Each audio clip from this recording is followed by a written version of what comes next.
Greetings, everyone. Well, last time we started to dive into the Christmas and surrounding area acquisitions for my collection and Annetta's collection, and we took a look at some DVDs that we picked up recently. Well, we're going to continue looking at DVDs, but this time looking at some of the Mondo box sets that we got quite recently. Let's take a look, shall we? Today on the Multimedia Chronicles.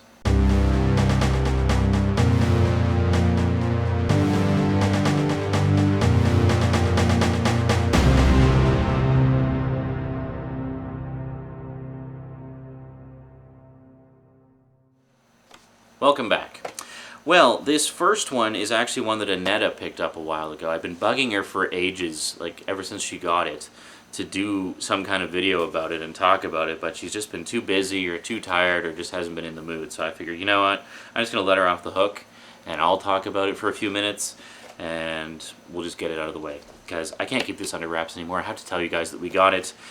The complete series of Sex and the City. Yeah, baby. This is by far one of Annetta's favorite shows, and I kind of enjoy it too. I think it's an entertaining show with some interesting characters and whatnot. I mean, I would never buy this, but I don't mind watching it when it's on, I'll put it that way. So, just to give you a quick look at it, this is the complete series edition, and if we open her up here, you can see it's in this nice spiral-bound book. And it starts off with a picture of one of the ladies, and then you get into, I show you here, sort of an episode guide of the particular season that you're looking at. So it's a little awkward to hold on. I know I should just lay it down or something, but whatever. And then it has the seasons in the paper sleeves, which you often see in these types of complete series sets. So there we go. It's funny, I just watched Big Trouble in Little China, which of course starred Kim Cattrall in one of her earlier roles. Still quite beautiful after all these years. I gotta say, she has aged incredibly gracefully. And then, so, see, I'm not gonna go through the whole book here, but season 2, you know, just to give you a look at some of the longer seasons, look like 3 discs. So there you go. So basically, for those who are wondering, the individual season sets have no new content on them. It's just the previously released discs in this new packaging. The book itself is quite classy. Like, I don't know how well you can see that, but it's actually got kind of this felt finish on it, and then the titles are kind of indented on there, and then the cityscape as well. Now, the main reason to get this, of course, is for the nice, lovely packaging, but also for this, which is a bonus disc that is only included in the complete series set. Now, in case you're wondering how much Annetta paid for this, I think it normally goes for around $200. Annetta got it for, I believe it was $150, which is not a bad price at all. The individual season sets, if you pick those up, you can often find on sale for about $20. So there's 6 seasons, but the last season was split into 2 sets, so there's actually 7 sets. So you're looking at about $140 to pick up the individual season sets, or about $150 if you shop around a bit to get the complete series set in the collector's packaging with the bonus disc. Just slides. Sorry, I just gotta work it in there. Just gotta work it in there. Yeah, that's what she said, right? There you go. So Sex and the City, the complete series. Quite a nice collection if you're a fan of the show. If you have the individual season sets, it's up to you. I mean, it definitely saves you some shelf space. So I'll leave that up to you. Now, a couple that I got. This one is one that I've been wanting for a very long time, because I'm not going to give you a big overview on it right now, because I'm planning to do an in-depth review of it, because it really deserves it, because there's just so much stuff in it. Get Smart, the complete series. I used to watch this all the time when I was a kid. There was like a programming block that was on after school every day. 4:30 p.m. was Batman, the old 60s series, and 5 p.m. was Get Smart. So I would always watch Get Smart after Batman. It was my after Batman show. And yeah, so I'll give you a quick look here.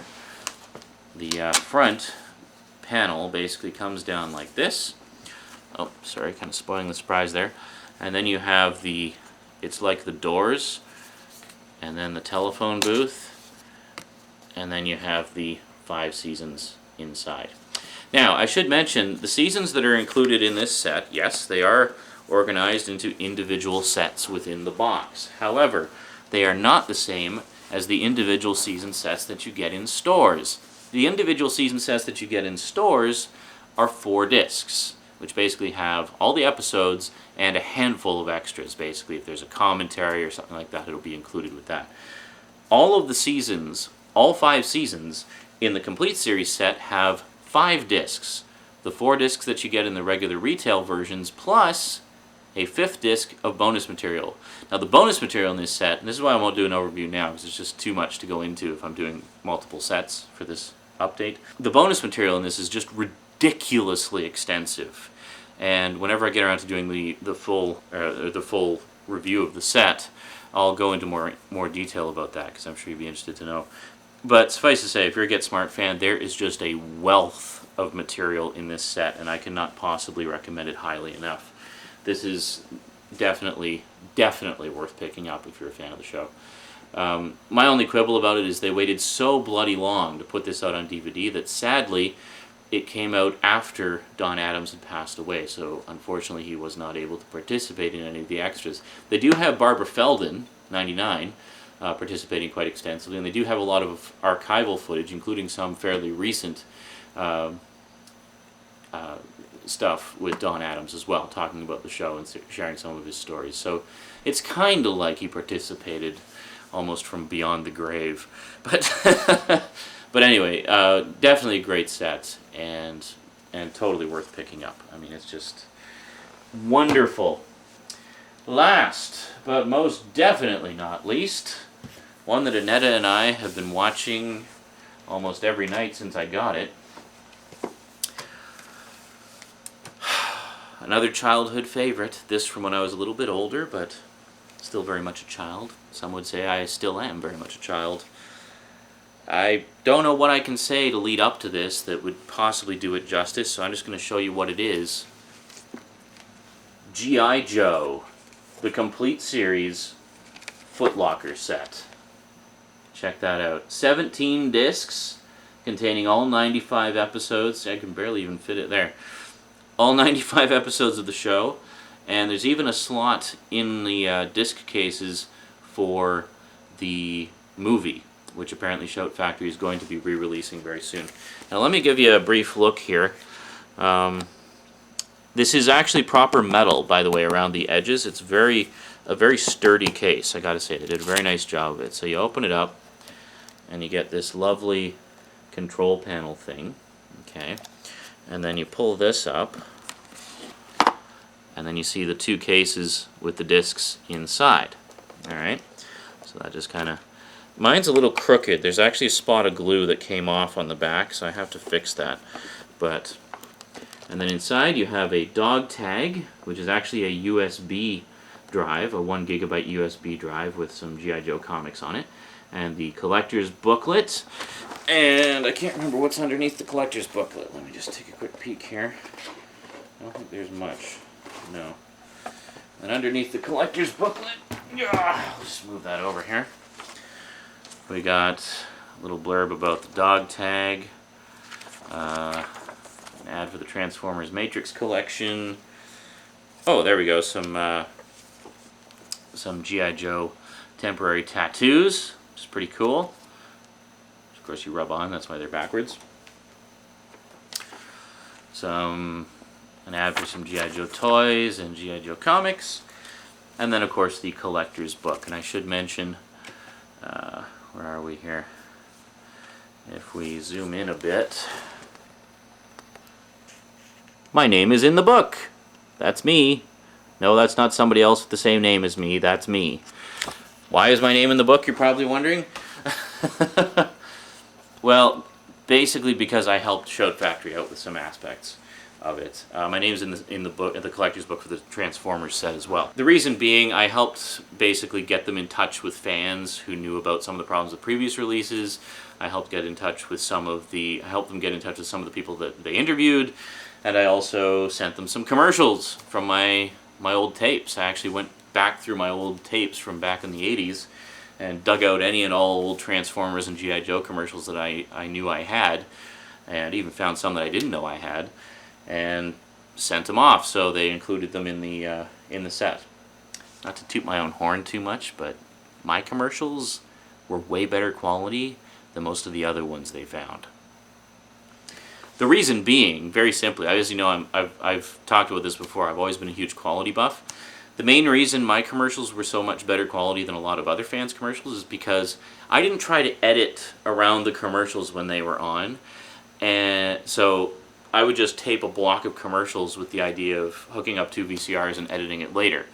I had no idea I'd be doing it digitally years later, but that was the principle anyway. So there wasn't that, so you didn't get like glitches at the beginning and end of the commercial because I didn't stop and start it. I just recorded a whole block.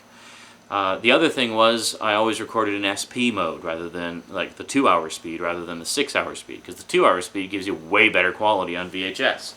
So because of that, because of being a quality freak way back in the 80s, I have these absolutely pristine recordings of these old cartoons.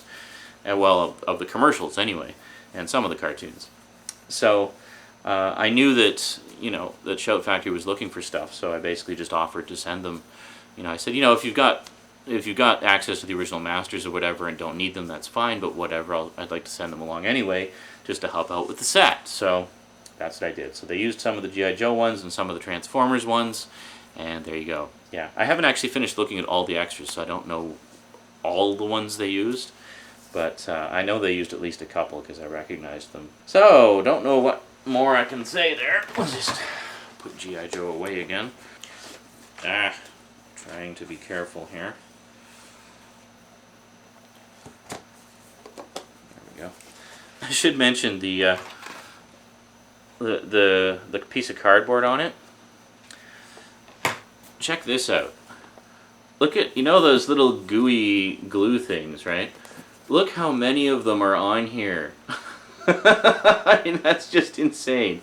I'm going to be taking all of these off, obviously. I just wanted to leave the cardboard thing on for when I showed it to you guys. So now that I've done that, I'm going to take all these things off for the next, like, few hours. Anyway, the Transformers set had the same thing. Big piece of paper on there. Some people throw those away. I like to keep them. Just, you know, I basically file them away in a file folder somewhere with, or usually a box with a stack of papers, just to keep as a memento. Plus it has all the contents and everything listed on there, which it really doesn't list anywhere else. So there you go. Yeah, I'm totally noticing that I said that all the time. I think I mentioned that a couple videos ago. Old habits die hard, and I don't see any reason why I should stop, because some of you seem to think of it as something of a trademark of mine. So there you go. Alright, next time, wrapping up the DVD and Blu-ray updates with the Blu-ray updates. Got a bunch of new Blu-rays and a new PS3 game. Well, new to us anyway. But you'll have to tune in again next time to find out what those are. So until then, thanks for watching, and sayonara.